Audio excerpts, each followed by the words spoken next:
सबसे अलग बारू सबही से हटिके, मन करे कोरवा में भरिले सटिके।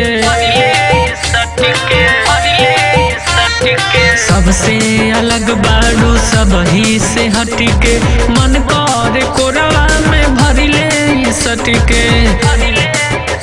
रोज जपी तोहर नाम, चाहे सुबह हो या शाम, मिल जालू तू के करा से बदारी में, मिल जालू तू के करा से बदारी में। लहुका त छेद तोहर घघरी में, अरे लहुका त छेद तोहर घघरी में।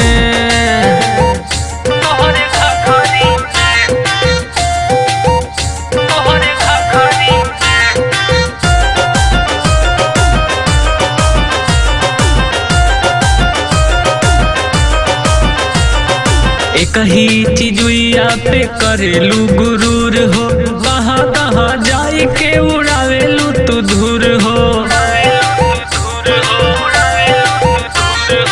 एक ही चीजुइया पे करेलू गुरूर हो, कहाँ कहाँ जाई के उड़ावेलू तू धूर हो।